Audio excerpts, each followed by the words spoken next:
Hey guys, Rabbit Roo here, back with another Starcraft Broodwar Remastered cast, and today I am back with yet another pro aggro compilation for you. So today it is 3 TVZs, all Korean pros, and every single one of them containing Jaedong. So the first game is between Fantasy, who is featured on my channel a few times before, and Jaedong. They are playing on Benzene 1.1. Which I think, if memory serves, is a 2-player map. So this is one of 3 games in this compilation, like I said, all containing Jaedong, and I am really quite excited to bring this one to you. So the theme of this is when one of these pros goes all in, or gets really aggro, or gets an early lead, and tries to press it home and win the game in a relatively short period of time. So very often the games on YouTube are sort of macro 25-30 minute games, so building these little videos in compilations still gives people some StarCraft to enjoy for about half an hour, but showcases rush builds, showcases the instinct of these players to capitalize on early advantages. I've done a few. I've done 2 PVTs, I've just finished a mini PVZ series, and now I'm doing a ZVT series. So let me know in the comments if you're enjoying these. Please do leave a like if you are. And without any further ado, let us see what we have coming up in game number 1. So the Overlord is scouting across, so this is most certainly a 2-player map. And Jaedong is just starting with the most standard of starts in this matchup, a hatch first. Okay, so our Terran, on the other hand, is also just doing normal things. He's building a Rax. He doesn't take any gas yet, so it looks like he's potentially setting up for a Rax expand. Fantasy, by the way, is an absolutely terrifyingly good Terran player. I watched a game of his, or I've cast a game of his, where he played against Bisu, and it was the best harassment player I've ever seen from a Terran player. So this guy is absolutely fantastic, and could very easily take somebody as good as Jaedong down. Jaedong probably considered to be certainly in the top 5 players of all time in this game. Certainly the best Zerg player that's ever played this game. So we are certainly in for a mouth-watering prospect, because as I've said before, Jaedong features in all 3 of these games in this little series. Alright, so SCV's going around, going, okay, so you have a pool, you have a gas, you've basically done a 12, 11, 10, which is very standard, so no real concerns here from my side. I'm just going to have a looky-loo around. And where is Jaedong's scout? So Jaedong's actually just relying on the Overlord at this stage, not worrying about sending out a drone. Doesn't want to sacrifice the economy of doing that, so I think that's a fair choice. Command center's on the way, so it was just a single Rax expand from Fantasy, which is a very econ optimal build. So let's see, where does the aggro come in this game, because these series are all aggro series. Okay, so maybe these lings are going to be aggro. Be aggro, lings! Be aggro! Do aggro stuff! Kill the SCV! No, wrong way. Okay, so I have a question for you guys. Let me know your answers in the comments, please. Whose music is the best? Is it the Zerg track? Is it the Terran track? Or is it the Protoss track? I would love your opinion. I think it's Zerg. Most people say Terran, but this one for me is certainly my favorite. Okay, so command center's on its way, depot's on the way. I think this is a bunker, so nice, safe, precautious approach from Fantasy. I think he's in a very strong position, transferring his workers across. So the game at this stage is basically 100% even. We're getting in our racks, we're getting in our academy, so it's going to be a bio approach from Fantasy, which is fairly standard. And what is we going to get from our friend Jaedong is the question. Second gas is on its way. Macro hatch is on the way. No lair. Wait. There it is. I was going to say, crap. What has happened to my brain? He built his lair in the natural. I was like so confused there for a second, because when I looked at the production tab, I went, hang on, that's a spire. Okay, so we have a 2.5 hatch build. We are going to see some mutas. Mutas are scary. So let's see what happens. We skipped link speed by the looks of it. We have just gone for prioritizing our gas for mutas. Mutas in Jaedong's hands are terrifying. Here moves some slowlings, very, slowly. Stem coming in, couple of medics coming in, comstats coming in, eBay to start our upgrades, and our turrets coming in. So all very good, all very standard, good timings from our Terran. Where are your bio vessels units going, Mr. Fantasy? Is this just you doing your absolute utmost to kill this Overlord? I think the answer to that would be yes, and he is now dead. Rip, Mr. Overlord, rip.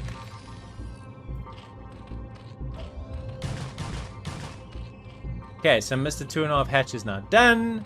Unfortunately, he has to now build 2 Overlords. He did manage to start 8 meters though before that Overlord died, so he isn't actually supply blocked. And it looks like Fantasy's moving out into the middle of the map here, so he's not going to be able to use any support from turrets or anything like that. These meters are just going to potentially dive bomb on top of this bio ball, depending on the numbers. I think there's enough meters here to potentially take this down. This is probably only 12 Marines and a couple of medics in support.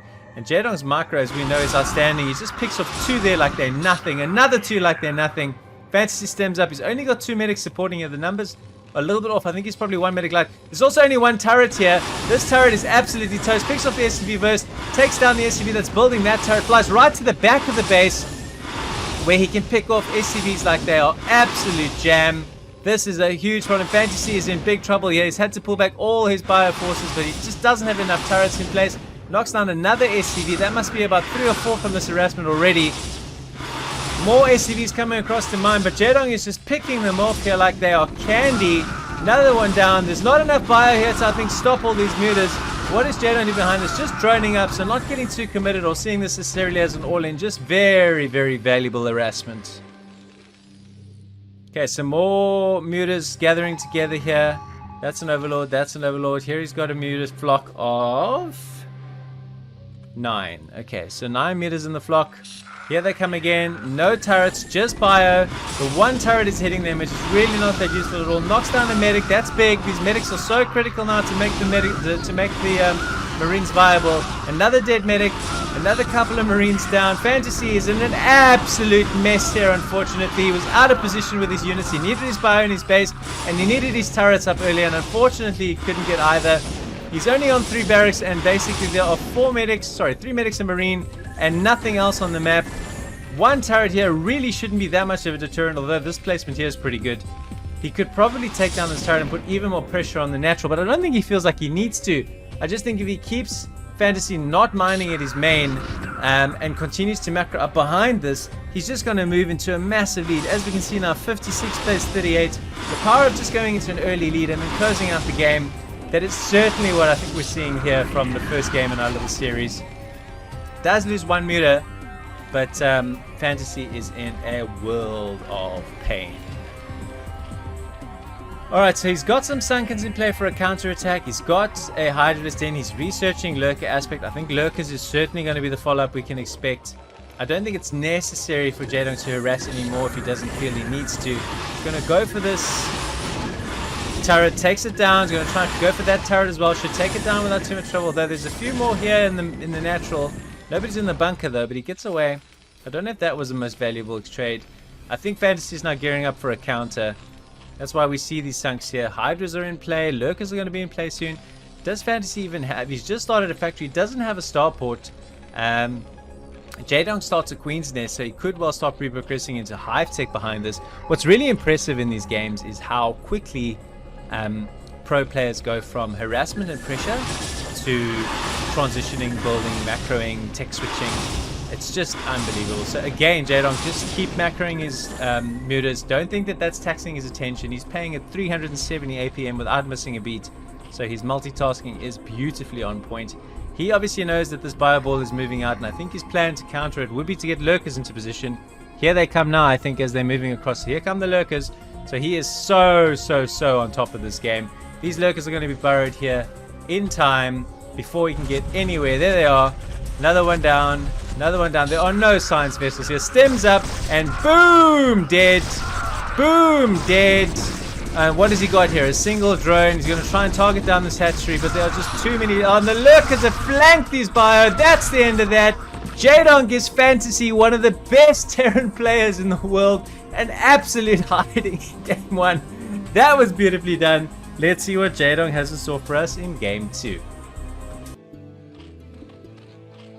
Okay, so this time we are on Circuit Breakers, and this time Jaedong's opponent is Haya, also a very, very strong Terran player. So, he has spawned here in the top right position on Circuit Breakers, playing in like a metallic sort of silver color, and Jaedong is once again in orange. Okay, so that first game was, wow, I'm a little bit blown away. Just really, really good Mutalisk harassment. I think Fantasy pretty much made one mistake, which was he was out of position with his Marines, and Jaedong basically punished him from then onwards. And there was just absolutely no chance for him to get back into the game. He did, I think, rightfully move out once he fended off the Mutalisk harassment. And Jaedong was just so ready for it. He had Lurkers in position, flanked those bio units, and that was the end of that. So, let's see what happens in this aggro game on Circuit Breakers. So we have Jaedong again, but this time we have Haya. Maybe Haya will have more luck against the fearsome Jaedong, but if I'm very honest with you, I'm a little bit concerned for him.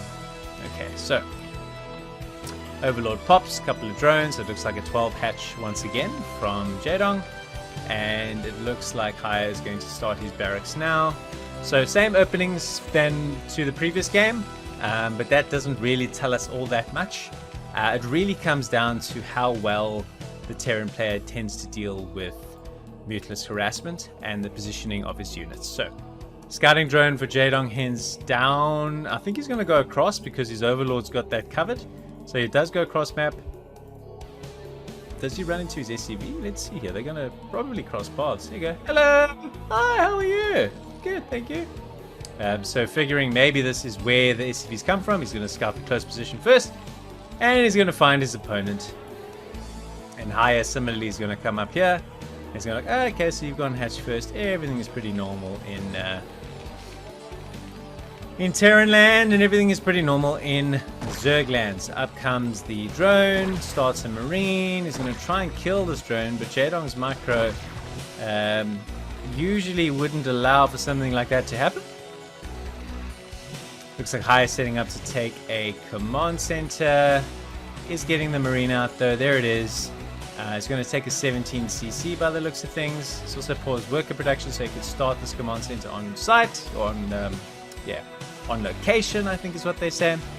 And so bog standard opening so far, exactly the same build. It's the 2.5 hatch. He'll start the lair as soon as he has the gas, and then it'll be mutas from 3 hatches. Okay, so expansions there. Second racks is coming up. The gas will come up then, and then the academy, and then we'll start to see a little bit of a Barney between our two opponents. So SV still in here going, okay, cool, so you're about to start your gas, transfers your workers. I mean, there's just zero delay. Zero. Did you see that? Zero delay between when that extractor finishes and the movement of the drones to it. It is just, these guys are so fast, man. They are so fast. Okay, so depot here for a wall, trying to maybe skip out on needing to spend the money on the bunker. Command center is nearly finished. A pretty good start by Terran. I mean, if I'm brutally honest, absolutely perfect. No flaws, no issues at all. The academy should start pretty soon. I think once he has the money, this is what this SCV is in place for. So there he drops the academy. Now he'll start mining gas. He'll research stim, all the usual stuff, and then we'll see in about a minute or so the eBay will come up, the turrets will come up, and everything will be as it should be. Once again, interesting enough, doing the lair in the natural. So this just seems to be a favorite of Jaedong's. Maybe he kind of saw a trend where when the Terrans were getting their scanners up, they would always scan the main to see the tech tree. So to put the lair here and the spire here is potentially a way to surprise the Terran, or just delay the amount of time it takes for the Terran to know exactly what to do. So this is 3 racks a CAD. So this is also exactly the same as what Fantasy was doing. So the builds thus far are the same. Fantasy moved his units out at around about this time as well. He killed one of Jaedong's Overlords, if you recall, in the previous game. Haya, on the other hand, is actually just keeping his units back around this depot and not really looking to move out at the stage. Where is your eBay? It's my question. It's the timing. There it starts now. So the timing on the eBay is after the third racks, which does make some sense. Jaedong has made a lot more lings this game, and they seem to have speed. So this is a little bit of a variation on the previous game. He did not make speed lings. In fact, he didn't make many lings at all. It looks like he's just kind of running around here just to keep Haya on his toes. But he's only got, Jesus, that's a lot. It says about 12 lings. Is he going to try and do a ling muta combo attack? See, it's very, very interesting. He's got the money to snap make 5 mutas. The second his spire pops, which is what I'm expecting to happen now. So the overlords are up. He's got the supply. Just wait for that spire. He's got now 7 mutas that he's going to make. 1, 2, 3, 4. So range coming in, +1 coming in. So Terran is looking to get a little bit aggro. There's a narrow window here. There we go. 9 mutas. Snap! So it's definitely the 3 base version because he's got the 2.5 hatches. And so the lings are kind of just here to buy time. And what could happen is a little bit of a surround where the mutas come in from this angle. The lings coming from this angle and the mutas coming from this angle. And then you have a dead bio ball. That's the risk. He's kind of separated his army into 2 parts. I'm a little bit worried for Haya because here come the other mutas. They've kind of all gathered together. Here we can see the orange about to converge. He knows that they're more or less in the middle of the map, and you can see that Jaedong kind of smells blood here. Oh, here come these mutas, and this is going to be a dead bio ball. Why are you out in the middle of the map so vulnerable against the terrifying Jaedong? Why? As your units run, they just get picked off. The stragglers, they conga line. Keep an eye on those. Keep an eye over here for these lings. I smell us around.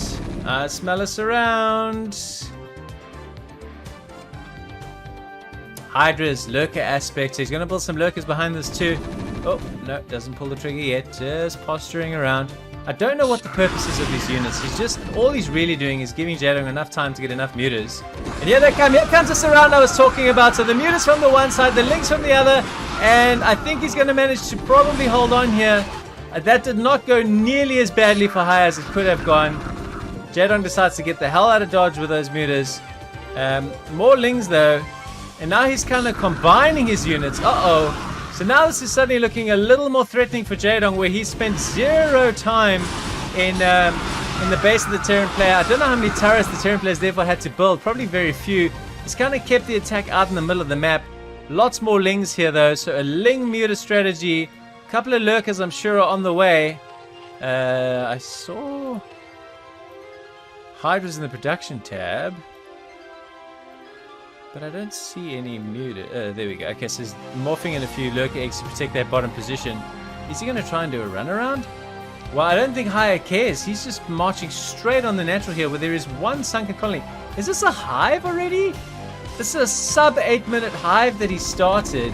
And I just think Jaedong has gone so crazy here with the lings, the mutas, and the tech tree that he's not going to have anything to hold this. Here we go. In Haya walks. They stem up. He's had to throw all of his lings in. His lings just get absolutely shredded. The only thing he has helping him here is a couple of mutas. He doesn't even have any lurkers in positions. So I think Haya is actually going to take Jaedong down here. And we're going to be leveling our series. If he's got a scanner up. Oh, he kills both lurkers before he didn't even have to scan. Jaedong GG's. It's 1-1. And we go into a decider in our little mini Jaedong TVZ series. So on to the final game. Let's go. You thought it was all going to be one-way traffic, didn't you? Well, aren't you surprised? No, I was surprised. Alright, so we're on Icarus now for the final game. It is Jaedong in the blue, scouting in the sort of mid-upper right position. And this looks like a 2-player map as well because of the adjacent spawns. And he is playing against Speed this time, the Terran player. Okay, so what we've seen from the first 2 games thus far is a little bit of a pattern. So 3 racks a CAD with a 1 rack Gastus expansion from our Terrans both times. A 2.5 base Muda opening from Jaedong both times. However, in the second game, a couple of things he didn't do that he did differently. He went for Ling Speed, which he didn't do in the first game. He did very fast Hive, which he didn't do in the first game. And his lurker timing was probably a little bit earlier as well, but it kind of came at the expense of enough mutas. And it was interesting, he didn't really fly into the base of his Terran opponent and do any harassment. He kind of just fought him out in the middle of the map, got caught out, and it was a beautiful push, and he got squished like a Zerg bug. But let's see what he does now in this final game. So it looks like exactly the same open. He's going to do a 12, 11, 10, and our Terran is starting with a Rax, so it looks like as well probably going to be another gasless expand into a 3 Rax a CAD push with eBay to get +1 going and to put some pressure on his Zerg opponent. So all as predicted thus far, no real dramas. The drones are going around doing some scouting. This is either not a 2-player map, and yeah, it's definitely not, because he's gone all the way down here to try and find someone, but you're not here. Okay, so it's either a 3. Okay, so it's actually a 4-player map, Benzine. Okay, interesting. So it's a 4-player map, so both players are looking for each other and have yet to find each other. Looks like a Terran player is not too concerned though. He's just setting up to do what? Ah! Hey, where'd you go? Found you! Gonna go this way. Needs to check something apparently. Still setting up to take his command center. He's got his marine out. It's usually like a 1 marine expand, and that's it. Command center drops. Marine's like, okay, my job is done. And now we can progress with the rest of our build. So these PvZs do always have a little bit of a quiet start, especially when they are so routine and we're knowing exactly what to expect. Please do hit that like button if you've enjoyed this little Jaedong series. Today, in this third game, he's decided the lair is going back into the main. That was obviously what was wrong with the second game, although he did it in the first game, so I guess that actually cannot be the problem. It's just me being a goof. So the lair is on its way in, and when are we going to drop our half a hatch? Come on, we got to keep this 2.5 hatch vibe happening here, Jaedong. Or maybe we just do something different, which makes it spicy. Oh, no, wait, there's the drone, there's the drone, there's the drone, and 300 minerals. Boop! Okay, so third hatch comes up. Gas is being mined. Spire will be popping as soon as the lair is down. It's all pretty routine stuff so far. Now we're listening to the Terran music. So again, you tell me, which is better, the Zerg music or the Terran music? Love to know what you think. Bunker is up. Taking the necessary precautions. We'll pretty soon after the academy is down and we start stim. I think then we will progress to getting our eBay. He's going for 2 racks a CAD, and then I think he'll throw down the third. We'll have to keep an eye on that. Everything from Jaedong is 100% box standard. Second gas is coming in. Spire is coming in. We're going to see some needless harassment. We're going to see some fun. So here comes the stem. 2 SCVs on the way, 2 medics on the way, a depot on the way, and then once the money is available, we will see an engineering bay on the way after the starting of the third rack. So we started to get a feel for the timings on these builds. That's been one of the fun things about doing a lot of matchups continuously. You do get to get a feel for when things happen. So beautiful timing on the eBay. Very crisp start actually from both players. So nobody has given or surrendered an advantage to their opponent by missing any timings. So now it will just come down to micro and the skill and the management of the units in the particular fights. So 7 units pop, 7 meters pop, bang, let's go. They're going to be all over our Terran friend Mr. Speed, whose eBay is there. So he'll start to build his turrets as the money becomes available. We can see in the production tab, his very first couple of turrets are just starting now. So I think he's going to be more than enough time to deal with the mutas. So here they come. And, you know, the players know this is Jaedong. His mutas are going to be here at 5 minutes and 55 seconds, depending on the distance. And I need to be ready for them. So he's moved his first 4 mutas in. He hasn't really waited to group them up as of yet. Here they kind of all come through together scattered. The units, the bio units are here to take the fight on. There's no turret here as of yet. There is one building a second. I like the positioning actually of the turrets. And so Jaedong is probably just going to... Oh, picks up an SCV. The door is therefore wide open. What is in this bunker? 2 Marines are in that bunker.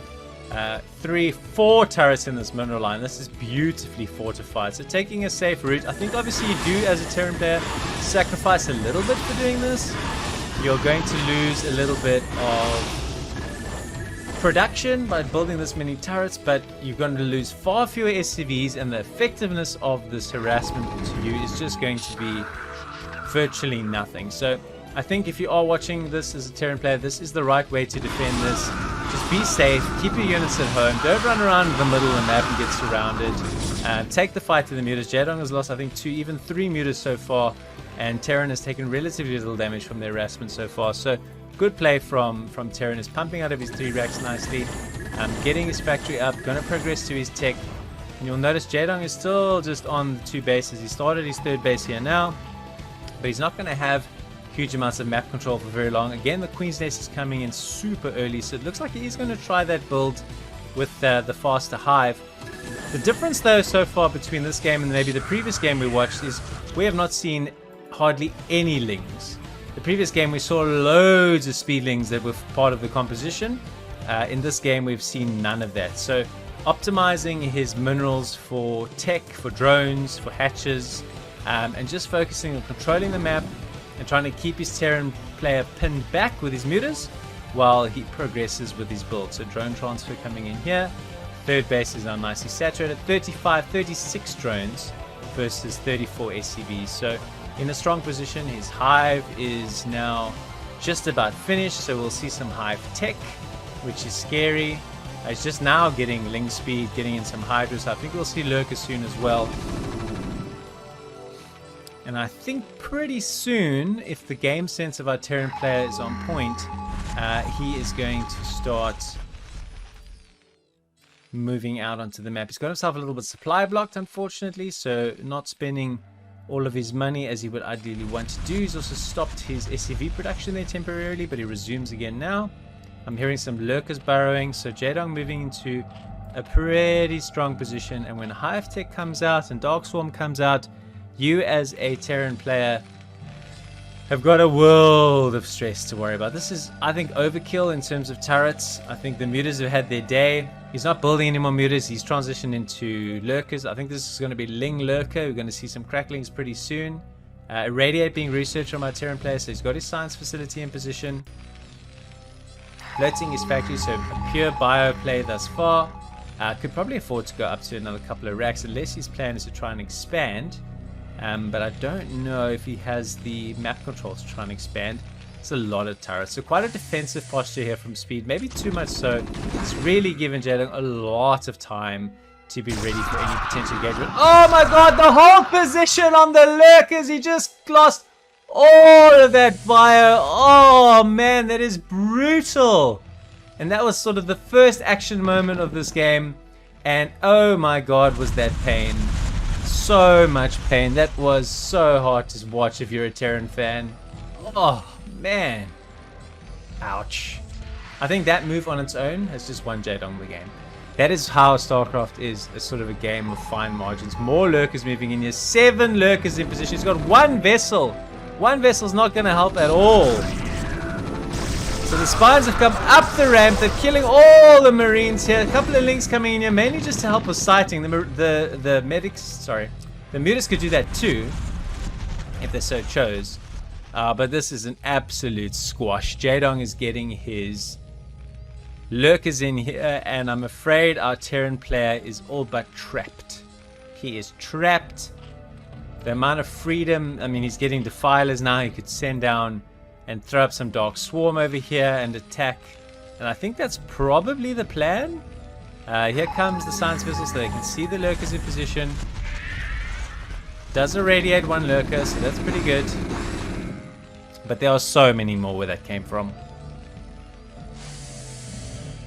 So clears out the bunker. And here they go. Alright, so he's moving out with his whole host. This is going to be so hard to micro because these units are kind of all clustered up on top of each other.